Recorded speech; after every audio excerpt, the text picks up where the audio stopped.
And the one thing that we will continue to do is to make sure that he doesn't walk free in the United States of America. This individual was a known human smuggler, a MS-13 gang member, an individual who was a wife beater, and someone who was so perverted that he solicited nude photos from minors. And even his fellow human traffickers told him to knock it off. He was so sick in what he was doing and how he was treating small children. So he needs to never be in the United States of America, and our administration is making sure we're doing all that we can to bring him to justice. Dale Jackson here for Yellowhammer Now, and that clip you just watched was of Kristi Noem talking to CBS News, and they edited all the stuff she said out about Kilmar Abrego Garcia's record. Why in the world would she do that and not let everyone know what's happening to a Maryland man who might be a Tennessee man, who might be a human trafficker, who might be a child porn aficionado, who might be a gangbanger, who might be a wife beater? When I say might, he's obviously all of those things. Why would they edit that? And when I first saw that clip, I thought, there's no way they actually edited it that way. But it turns out they did. Here's how they ran the clip. Abrego Garcia, and the fate of his situation is still up in the air. He's awaiting trial on human smuggling charges set for January in Tennessee. But your department's also working to get him deported to Uganda. If he broke the law in this country, as the administration alleges, shouldn't he be held here and face charges here instead of being deported? Well, prosecution decisions are always made by the Department of Justice and Pam Bondi's department, so we will let them do that. Although this individual does have criminal charges pending, he has charges pending against him civilly as well. And the one thing that we will continue to do is to make sure that he doesn't walk free in the United States of America. But I heard you say that we're going to let the Justice Department do that. Does that mean the push to deport him to Uganda is off? Oh, we will still continue to pursue all options. Okay. We will make sure that he's not released into this country.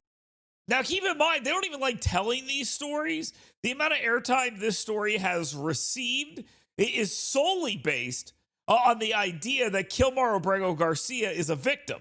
Kilmar Abrego Garcia is the Democratic Party's mascot.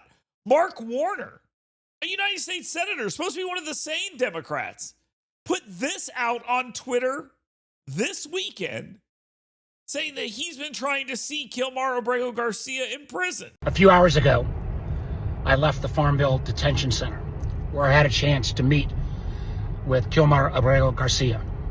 I gave him letters from his family, and you can imagine how emotional he was. He wants to keep fighting for justice. And while I can't weigh in on some of the allegations from the Trump administration, I know this: they wrongfully moved him to El Salvador. And now, in an effort to retaliate, if he doesn't plead guilty, they're threatening to send him to Uganda, where he has no ties at all. That's not the way the system works. In October, he has another hearing on due process.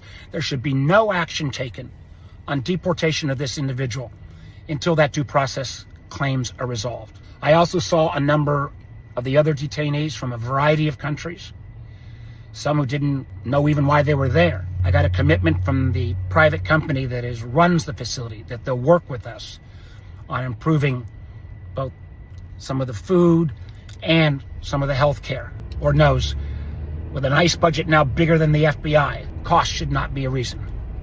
You know, America's a better country than this. We all need to continue to stand up and speak out. What is it about Kilmar Abrego Garcia that is so damn compelling to these people? And why does the American media seem like it's so invested in this guy getting to stay in this country and being released into the Maryland community where he could wreak even more havoc? Why are they so invested in this? And I think we all know the actual answer. It's not about Kilmar Abrego Garcia at all. It's about Donald Trump. Donald Trump has to be stopped. Donald Trump must be shown as being wrong in every single incident.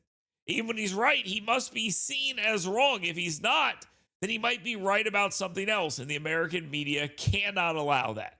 The media and their Democrats have once again chosen the worst possible person to get behind. Their mascot, Kilmar Abrego Garcia, is an MS-13 gangbanger, period. Everybody knows that. And once again, Donald Trump's biggest asset is the quality of his enemies.